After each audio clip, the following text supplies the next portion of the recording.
You've been here a while. You've seen, under the Democratic-controlled governor and the House and Senate, the scandals, highway patrol, Tennessee Waltz.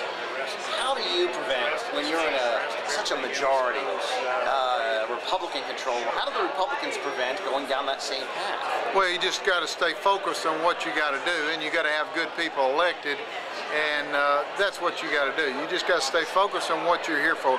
You're here as a public servant. You're here to represent the people in your district, and that's it. And it shouldn't be for personal gain at all.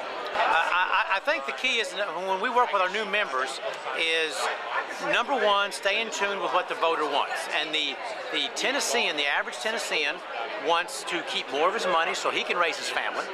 He doesn't want state government telling him what to do. I think that we need to adhere to the highest ethical behavior that we can here at the body. That doesn't mean that there won't be mistakes and that it's not made and composed of human beings. It is.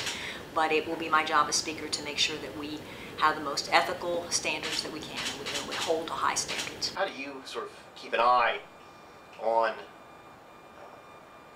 your party to make sure you don't see the sort of arrogance and the corruption that can emerge during control? Great question. I think we have to be humble, you know, and I think all of us in any kind of leadership position or need to be humble and know that we're here, and that like the legislature, like the Congress, they're servants of the people, okay? And they have to remember that and be cognizant of that. And I think it's when you saw it in Tennessee Waltz, for example, when they were in a vacuum up there, and they didn't really think about the constituents back home and the ramifications of what they were doing. And I think that they need to think they need to understand that they are servants to the people.